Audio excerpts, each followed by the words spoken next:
will, and I don't think the capacity to choose and the capacity to self-better is a lie. I think that people do have the capacity to do that. I think even Sam believes that, but he refuses to acknowledge it because otherwise I don't think he would be in the educational position that he is, right? He spends his life trying to educate people. So it's all weird. I mean, I actually said in the discussion, why are we all in this auditorium? We were just sort of predestined by the universe to be in this auditorium at a certain time. Like, do you feel fulfilled by that? If so, you really have no choice in the matter.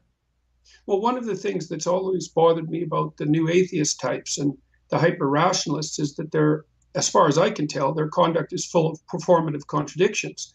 They say they believe certain things, but they don't act that way. And my sense, because I'm an existentialist at heart, is that what you believe is what you act out. What you say might be in accordance with that, and it might not. But there's no reason to assume that your beliefs are transparent to yourself, regardless of your claims. And so I also don't see any evidence whatsoever that a society can exist that functions over any reasonable period of time in any reasonable manner without predicating itself on the belief that people are both capable of free will and that they're responsible. And so the fact that it seems to be impossible to build a functioning society or even functioning dyadic relationships for that matter, in the absence of the presupposition of free will and the capacity for voluntary change, indicates to me some evidence for the existence of those capacities. And you have to be a staggeringly cynical person to think that, no, we just have to believe that that's true, even though it's a lie, and predicate our cultures on that. I mean, that's, first of all, I think it's a weak claim. I don't think that it's also not the rock upon which you want to found your culture. So one of the things that struck me about the mythological stories that I've immersed myself in is that there's always three prime characters in a mythological story. There's culture, right? So that's the great father, let's say, in his many mythological guises. And there's nature, that's the great mother. And so you could say that that's the biology and society of the modern scientist. But then there's the independent individual as a causal force who has a nature that enables choice and free will and all of those things. And that independent third factor is something like the logos that gives rise to being at the beginning of time, right? That calls order forth out of chaos. And the fact that we can't account for that scientifically, although I don't think we can deny it either, doesn't mean that it doesn't exist. Yeah, I totally agree with that. And of course, I enjoy maps of meaning, so I'm pretty familiar with the terminology that you use because I've read your book. But I think that there's this idea that you can find meaning in a meaningless universe, that we're just meatballs wandering through space with a little bit of sentience, understanding that we are meatballs wandering through space. I have a hard time building any sort of system on that. And the refusal of the new atheists to even recognize that the morality that they promulgate, right, the rip that they have on religion typically is that religion is barbaric and backwards and promulgates all sorts of horrible moral values with which they disagree. And what they refuse to acknowledge is that their moral values are predicated within that system. Right? Yeah. For the vast majority of human time, the values that they are espousing are not only not universal, they're not even minority values. They didn't exist for the vast majority of human time. Well, they are absolute creations of a Judeo-Christian system that is combined with the Greek reason to come up with what we have today. And this is essentially the theory that I have come up with, is that, and this is the thesis of the book that I'm writing right now, which is that in order for a society or an individual to feel fulfilled, you basically have to have four things. You have to have an individual purpose. You have to feel like you have a purpose in the world. You personally have a purpose in the world. You have to feel like you have an individual capacity. You have to feel like you are capable of pursuing that with alacrity. You have to have a communal purpose. You have to feel like you, along with others, are pursuing a higher goal that means something. And you have to have communal capacity, so a system that has been built that allows that community to activate when it needs to activate and back off so that the individual can exist in that vacuum.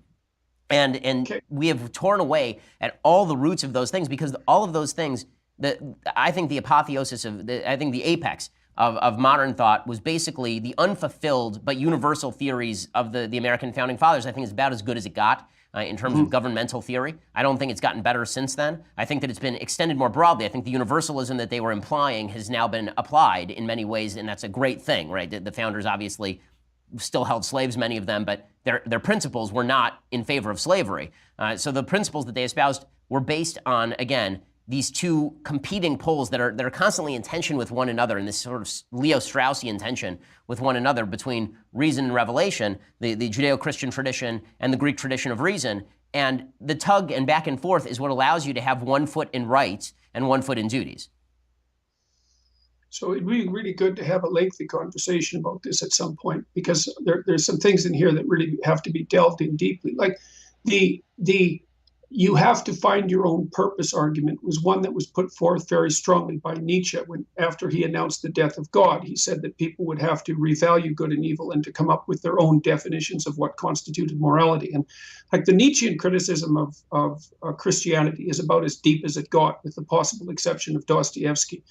But there's one of the things I really liked about Carl Jung, and that's really struck me as irrefutable, is Jung's fundamental response to Nietzsche was that, well, let's take the argument of the death of God to its logical conclusion, and then let's investigate the idea that human beings have to be the creators of their own systems of meaning. Jung's idea, and this was also the case for the other psychoanalysts, was that's just palpably false, because it turns out that you're not the sort of creature that can create your own meaning. You're the sort of creature that has to discover the meaning that already exists encoded within you. And part of that is that you're not your own slave. And so it's a critique not only of the idea that you can will your own destiny in its entirety while completely ignoring the fact that you have a nature, but it's also a profound critique of the socialist utopian ideas that human beings can be molded in any way that they see fit. And so Jung's objection was something like, well, try to generate a meaning on your own out of nothing, and then try to force yourself to follow it and see how far you get. What you'll find is that you rebel. Your own nature rebels in every possible way against the arbitrary imposition of of just any old moral framework on the manner in which you're going to conduct yourself. And so, yeah, I think it's such a deep critique, and I think that it's so telling, because what we've come up with is the substitute for what you're talking about, which is this acknowledgement that there is a universal purpose that we ought to be aspiring to discover, that it's actually out there. There's a purpose out there, and it's our job to uncover it as opposed to self-creating it. That is a really deep divide in America, I think in the West generally, because what people have said is, okay, we finally realized that we do need this thing called purpose, right? We can't just be hedonists all the time. Drugs and sex aren't going to cut it. We're actually going to need to come up with some purpose. Yeah, they're hydras. Right, but we're not going to be able to. But at the same time, we don't want a government or a society or a church or a community forcing down its universal perception of values on us. And so therefore, our happy medium is going to be, you define your own freedom, you define your own rights, and you define your own view of the universe. Well, that is always going to just devolve into this pathetic sort of solipsism that can never be escaped from and doesn't provide happiness anyway. I mean, the people who quote unquote define their own meaning are some of the least happy people that you will ever meet, because they don't believe that they're in consonance with anything larger. If you're looking into yourself, right, yourself is not that big. There's not that much there, right? There has to be something beyond you, whether you find it in God or whether you find it in a community or in nature. There has to be something that speaks to you beyond the guts that exist inside you, or you're just examining your own intestines. I think, too, that you can make a strong scientific case, and this is something I never got to in my discussions with Sam Harris, is you can make a strong scientific case for the reality of meaning let's just call it for the reality of meaning.